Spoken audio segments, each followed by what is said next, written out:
Hey everybody, welcome back to another episode of Talking Cardboard. We got the full gang here this time, and we are reviewing Downforce with the expansion Danger Circuit.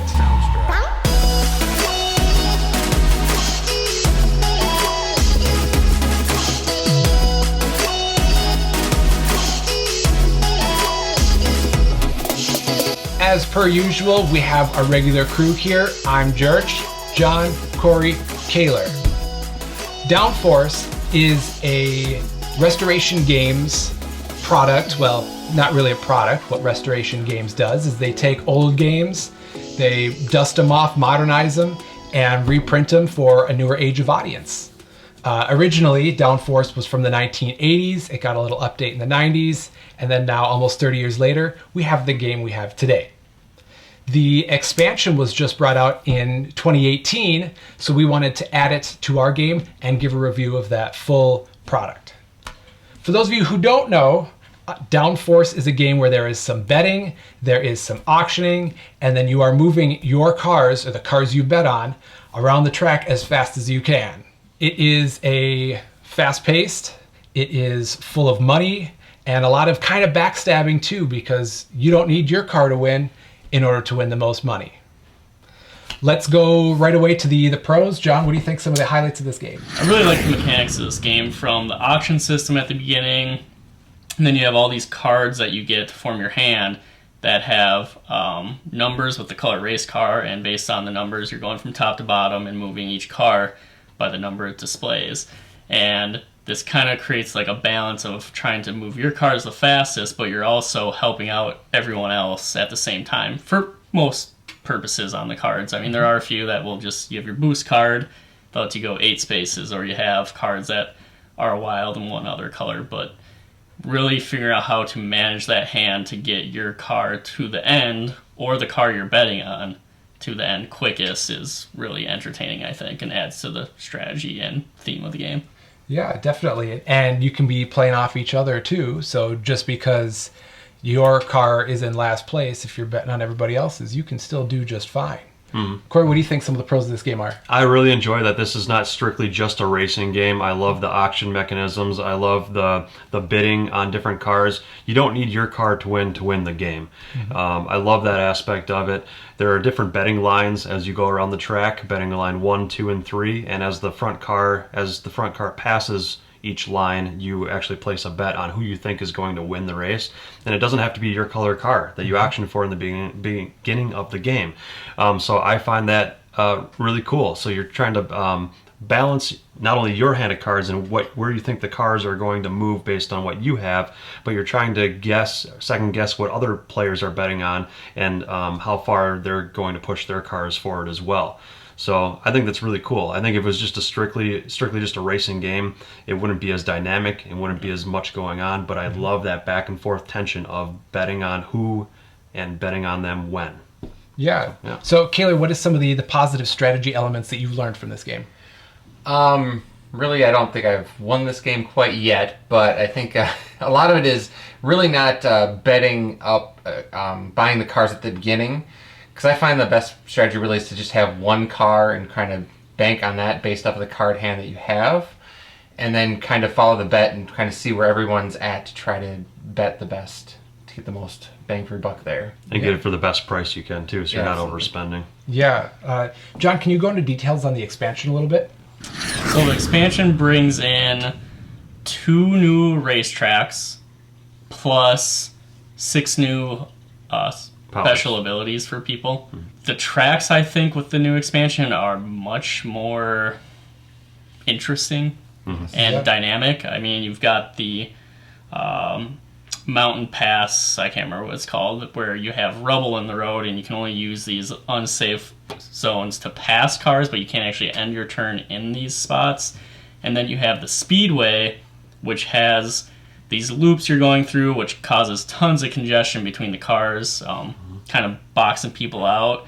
And then you also have these like cattle passes that you can get into, which if you're the first person down them is awesome because they're a few spaces shorter than the main track. But if you get stuck in there behind someone, you could be kind of hurting yourself, or maybe someone actually pushes your car into that track as a strategy to bottleneck you. So I think they're really dynamic. They add a lot to this game. Yeah, absolutely. And I liked the modern track. What did you call that second one? Just the raceway. I don't know, The second, Speedway yeah, or the something. I Speedway. can't remember what it's It called. reminds me of like Rainbow Road from Mario Kart. Just the Right. color scheme. It's Yeah. like super neon and playing the regular board first and then appreciating this board. It's so much cooler. Like I would love the new boards by themselves. Right. Yeah. But comparing where you've got the loops, where you've got the different paths, like I just loved how that added an extra dynamic to a pretty fun game. Yeah, a ton of dynamic. And like John had said, he called them kind of, what did you call them, cattle lanes, where you've Yep. got that single lane and there are a few spots shorter than the other going around the outside. I find that really neat too, because it almost gives, I don't know how to put it, but it almost gives other colors on your card some more meaning. Like you might want to use somebody else's color to push their card further along that track, where normally on a normal racetrack, you would not want to do that. You wouldn't Right. want to be pushing a car ahead even if you hadn't bet on them. But this almost forces you to use different cards at different times versus how you would normally use them at certain times. Yep. So I think that's really cool. Yeah, and it's not just costing you one space, because you could kick somebody to the further side and it costs them 2 or 3, Yeah. or you get them congested behind somebody else. So it adds another layer of your racing jostling. So Kaylor, do you have some negatives, some cons of this game? Really, it's just a quick game. I mean, the theme, there's really not much theme. It's pretty straightforward. Gets you enough into the game where you're interested, but there's, not much there. That's my biggest downfall, really. Okay. John, do you have anything you want to add? Yeah, my biggest con with the original print of this game was that there's 6 cars and there were 6 powers included in the base game. So you're not really getting much variety. And also some of the powers seem to be much better than others, so you kind of got a pretty discrepancy between like who might do well just based alone on the powers they have.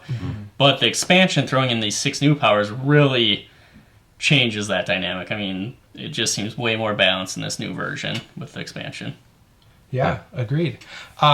Corey, because you're the one who usually teaches games, what do you think the teachability of Downforce is? Teachability is extremely easy. Like Kaylor said, it's definitely a light family weight game.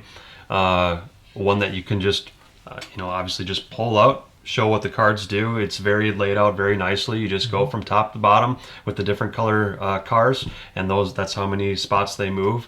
Really, the only part that you need to somewhat learn is how to use your special ability strategically or more beneficial. But other than that, it's a very easy game to teach and learn. And I think it's light and quick and doesn't overstay its welcome. It does what it's supposed to do. So if you're looking for a heavier game or a more thinky game, this is definitely not it. This is one you just bring out, maybe do a couple tracks, and you're done for the day. And I think it's fun. Yeah. Kaylor, what do you think the luck versus skill is?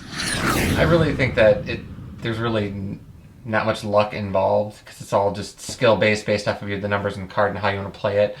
But I still would only give it a medium weight on that.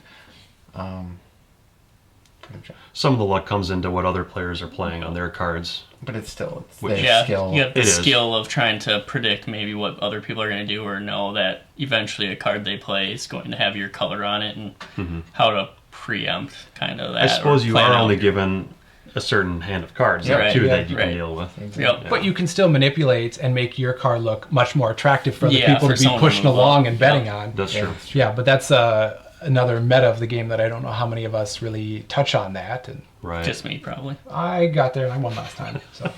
So John, what do you think the replayability of this game is? Because you mentioned how the expansion adds so much more dynamic to this game. I think with the expansion replayability is high. I've had fun playing the original version of this game regardless. I mean, every time you play, you usually end up in a pretty neck-to-neck situation with the race cars. It's always been fun. And high replayability. Yeah, and I mean, when the boards have 2 sides to them, you can play 2 games real quick. You shuffle up and deal again, and you're good to go. So it's another nice element of Downforce is you're able to play real quick and reset real quick. Yep. So let's think about the teachability was pretty easy. Yep. Yep. The theme is pretty light. I guess the overall weight of the game, Yeah. pretty light too, I Yeah. would say. Yep. Yeah. Not too much to add to that. It's definitely family weight. Yeah. So gentlemen, what do you say we move on to giving this an overall rating, 1 out of 10? And we're going to rate the base game and then do a special rating with the expansion. And I believe the expansion retails for $15. And part of the cost of that, the effective part, is it's not a full box that you're buying. It's pretty much just a folder that has the cards that are adding to it in the board. So John, what do you think? I would say for the original game, I would rate it around like a 6.5, 7. It was good, and I look forward to playing it, but there seemed to be an imbalance that caused me to shy away from it a little bit. With the expansion, my rating goes much higher. I'm sitting at a 9, 9.5, maybe even. Really enjoy this game for something easy you can pull off the shelf. I don't know if there's ever been a time where I haven't enjoyed the game, even when I'm losing, because, again, you have the mechanic of you still can be playing a card forward that you're betting on to try to win. So I feel like even if your card's not doing well, you're always going to be partaking and engaged in this game. Yeah, That's true. Wow. Corey, what's your rating? My rating, just base game without the expansion, I would put that at a 7 out of 10. It was definitely fun. It was fun for the first, 5 to 10 times you play it. Then after a while, it just kind of gets a little bit samey, which a lot of games fall into that trap. But with the expansion, I was very impressed with it, very surprised. I would go up to an 8.5 out of 10. So jumped it up 1.5 points just with that simple expansion. Like Church said, about $15 to $25. I think I got it for $15 online. Maybe it retails for a little bit more than that, but regardless, just for $20 or so, pick it up. It's a must-have. It really elevates the game, in my opinion, and I would not play, obviously, without the powers anymore. I would definitely mix that in every single time, and now you've got 4 boards to choose from. If Downforce comes out with another expansion with more boards or more content, I'll be the first to buy it and add to this game. Awesome. Kayla, what do you think? The base game, I give it about a 5.5. Really liked it, did enjoy it, but I felt the replayability is really what hurt the base game. And then once you add the expansion to it, I give it a 7.5. Really great, fun game. Bring it out anytime, play a couple games, mix it in with everything else. Definitely a winner.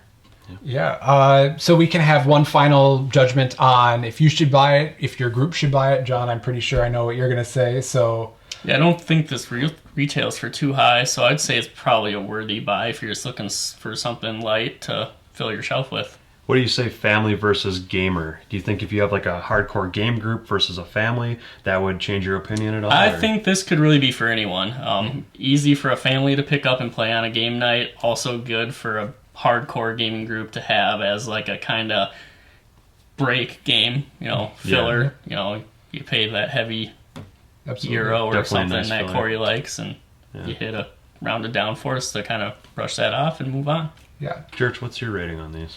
I think we skipped you. We are moving quite fast. I would say base game is about a 5. It's not something that I personally enjoy so much. With the expansion, I think I go up to a 7.5 or an 8. The new tracks, I think, were just really that fun. Yeah.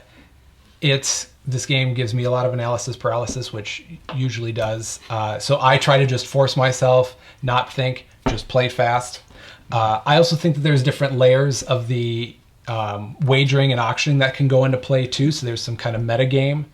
So I think it's definitely fun. I would play every time I'm asked. It's not something that I would run out and buy, but as cost effective as this is, the fact it's 2 to 6, and it pretty much, they say the game is 8 and above.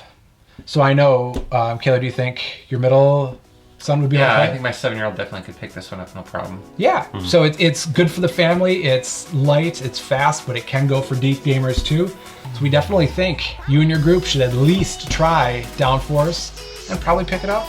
Yeah. Yeah, like the sound of that. So until next time, this is Talking Cardboard, and drive the speed limit. Unless you're playing Downforce.